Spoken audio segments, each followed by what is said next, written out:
سڵاوتان لێبێت بینەران بیسانی ڕوودا و لەم هەفتپەیوینە تایبەتەدا دەمەوێت لەگەڵ ئەندام پەرلەمانێکی کورد لە پەرلەمانی هەرێمی نۆتڕان-ڤێستفالن لە ئەڵمانیا بەڕێ سەردار یوکسل هەفتپەیوینێکی تایبەت ئەنجام بدەم.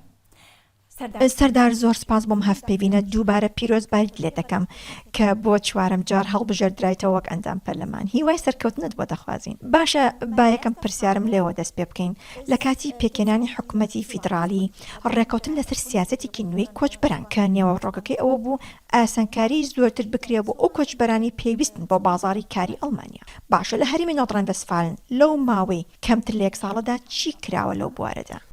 دەربارەی ئەمە پێویستە کە بڵێم زۆر دواکەوت. دەرفەتی گەیشتن بە ئەڵمانیا تەنیا لە ڕێگەی یەگرتنەوەی خێزان یاخود لە ڕێگەی پەنابەری یان کۆچبەریەوە بووە. ئێمە لە سیاسەتدا کۆدەنگین کە پێویستمان بە ڕێگاکانی یاسایی هەیە بۆی کە بێنە ئەڵمانیا. بۆ مەبەستە یاسایەکی فیدرالی ئامادە کراوە، ماوەیەکی درێژە ڕەشنووسی سەرەکی هەیە و دەربارەی ئەوەیە کە دەرفەتی یاسایی بۆ خەڵک دروست بکرێ بۆ هاتنیان بۆ ئەڵمانیا. ئەم دەرفەتە یاساییانە ئەوەیە کە هێزی کاری پسپۆر لە وڵاتانی دیکە بەدەست بهێنرێن کە پێویستە بهێنرێنە ئەڵمانیا. بێگومان ئەمە بۆ خەڵکی کوردستانیش دەرفەتێکە کە بە ڕێگە یاساییەکان بێنە ئەڵمانیا.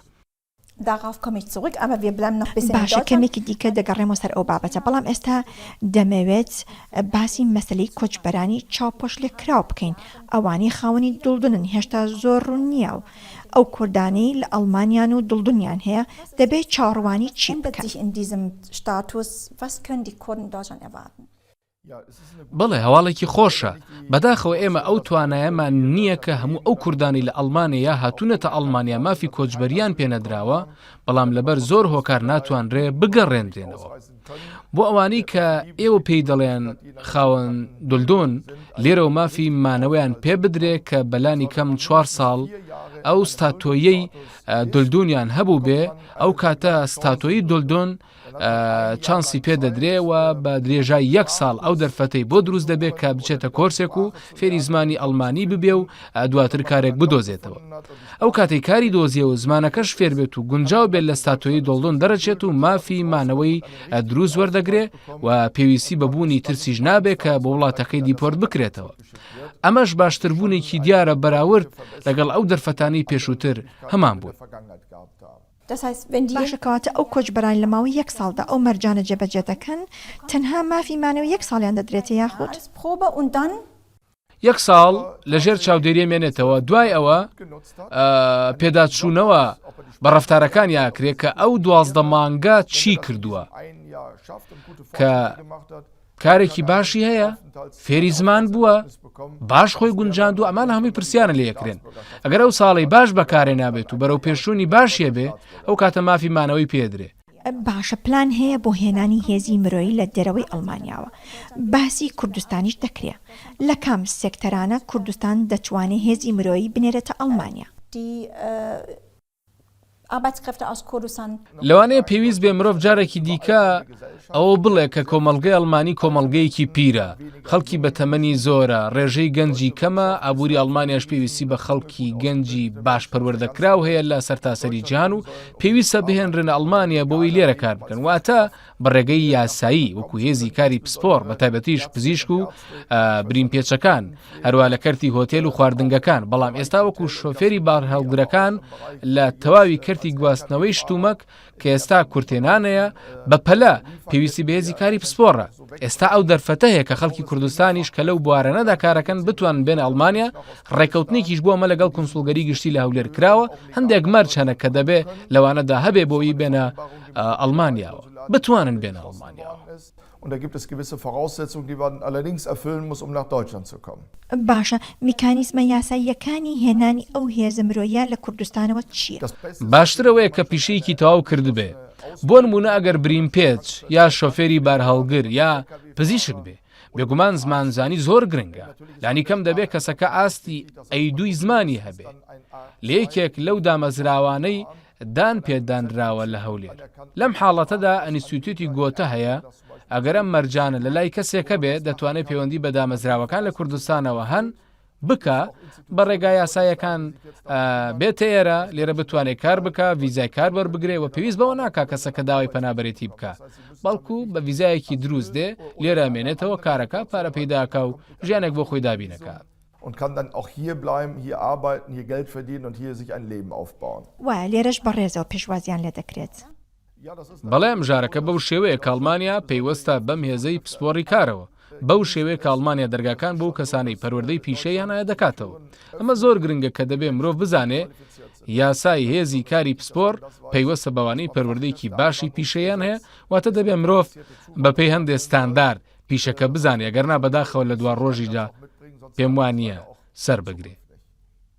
Okay, dann komme ich wieder zurück zu den Kurden in Nordrhein-Westfalen, was wir bemerkt haben, dass die Kurden باشە ئێستا لە نێو کۆچبەرانی کوردی دانیشتووی نۆتڕاین-ڤێستفالندا سوڕانەوەیەک هەیە بەرەو پارتە ناچەپەکانی وەک کریستیان دیموکراتەکان وەک سۆسیال دیموکراتەکان ئەمە چۆن لێک دەدەنەوە کوردی ئەڵمانیا ناومێد بوون لە پارتە چەپەکانیان هۆکاری دیکە هەیە کورد بە گشتی هەمیشە لە هەموو شوێنێک باەق بە سیاسەتەدا لە هەموو بوانەکانە لە شایی و شیوەنە بڕۆ باسی سیاسەتە مژاری ژمارەیەکیش لە نێو خێزانە کوردیەکانە هەر سیاسەتە بۆ هەر شوێنێ مرۆڤ بڕوە لە باگراوندا لەسەر دەنگ و باسەکانە واتە ئێمە ئالوودەی سیاسەت و دەنگ و باسەکانێ ئەو کوردانەی دێنێرە دەیانەوێت ڕۆڵیان لە نێو کۆمەڵگەدا بێ ئێمەی کورد لە سەرتاسەری جیهان مافی ئەومان هەیە کە ئێمەش لە داڕشتنی سیاسەتدا بەشدار بین بێگومان مرۆڤ تەماشاکە کە چی بۆ خۆی گونجاو دەبینێ بێگومان زۆر باش دەبێ ئەگەر مرۆڤ بزێتە نێو پارتە دیموکراتیەکان ئەو پارتانەی خەمی دادبەندی کۆمەڵایەتی و سیاسەتی ئاشتی و ئازادیە خۆن ئەگەر گونجاو بێ ئیدی پارتێکی مەسیحی یاخود پەیوەستبوونێکی مەسیحیان نابێ لەنێو سۆسیال دیموکراتەکان گرنگ نییە مرۆڤ باوەڕی بە چ ئاینێکێ بەڵکو تەنها ئەوەیە مرۆڤ هەست بە نرخەکانی سۆسیال دیموکرات بکە زۆر کورد هەن لە ساڵ و مانگەکانی ڕابردوودا بوون بە ئەندام لە نێو سۆسیال دیموکراتەکان چالاکن Serdar, dann komme ich jetzt zurück. Wir haben genug Zeit. Zurück zu سەردار دەمەوێت باسی ئەوە بکەم کە تۆ بۆ چوارەم جار لێرە هەڵبژاردرایتەوە وەک ئەندام پەرلەمان ئەتوانین بزانین پلانی تۆ بۆ 5 ساڵی داهاتوو چی لە نێو پەرلەمانی ئەم هەرێمە Nordrhein-Westfalen. Was sind deine Pläne? من دووبارە بە سەرۆکی کۆمیتەی پێتسیۆن هەڵبژێردراوم ئەو کەسانی دەمناسن دەزانن کە من خۆم لە خەمی ئەو کەسانی کێشەی کۆچبەری و مافی مانەوەیان هەیە یاخود لە پێش دیپۆرتکردن بوون کردوتە خاوەن ئەمە ئەو مژارەیە کە لە 5 ساڵی داهاتووشدا من خەمی لێ خۆم دومیشەوەیە کە دەمانەوێت گروپێکی پەرلەمانی کوردستان و نۆردڕاین-ڤێستفالن دروست بکەین ئەو پەیوەندی باشەی ماوەی چەندین ساڵە هەمانە زیاتر چڕ بکەینەوە لە خولی داهاتووی پەرلەماندا گروپێکی پەرلەمانتارانی دۆستایەتی کوردستان نۆردڕاین-ڤێستفالن دامەزرێنین لە مانگی تەمووز جارێکی دیکە سیاسەتوانانی کوردستان بە میوانی دێنە نۆردڕاین-ڤێستفالن و پێکەوە گفتوگوی مژارەکانەکەینەوە بۆ مانگی دەش پلاندانراوە کە گروپێکی پەرلەمانتارانی هەرێمی نۆردڕاین-ڤێستفالن سەردانی کوردستان بکەن بۆی کە بە تەواوەتی دانووساندن لەسەر ئەم پرسانە بکرێ کوردستان پێویستی بە دۆستی بەهێزە لە دەرەوە کوردستان دۆستی بەهێزی لە نۆردڕاین-ڤێستفالن هەیە باشە سەرداری تۆ ئێستا ئاماژت بەوەدا کە شاندێک لە کوردستانە و سەردانی ئەم هەرێمە دەکەن و لێرەشەوە شاندێک دەچێتە کوردستان دەتوانن لە چ بوارێکدا هاوکاری هەرێمی کوردستان بکەن و هاو ئاهەنگیتان چۆن دەبێت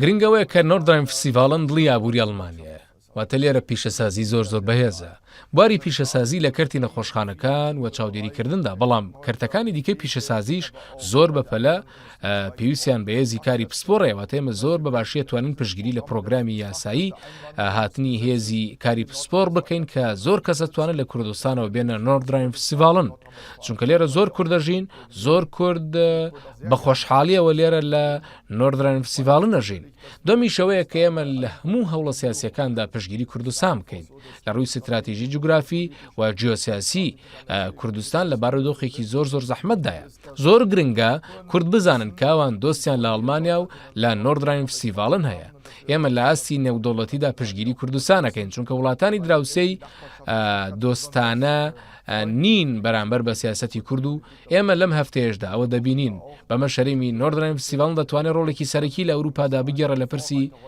پەیوەندی کورد و ئەڵمانیادا ڕاستە بە تایبەتی ئێستا کە دۆخی عێراق ڕۆژ بە ڕۆژ ئاڵۆزتر دەبێت دووبارە زۆر سپاس سەردار کە لەگەڵماندا بووی زۆر سپاس. Danke für das Gespräch, danke für deine Zeit mit uns. Ich danke auch. منیش سوپاسی خەڵکی کوردستانەکەم بۆ میوان پەروەری و ئەو پێشوازیە باشەی کە هەمیشە لێ ئێمە کرێ. من خۆشحاڵم جارێکی دیکە لەگەڵ شاندێکی گەورە سەردانی کوردستان بکەین. زۆر سپاس بۆ ئێوەش. Danke auch. Mich gerimmst du bei der EU, da lem so das Pascal Galmana.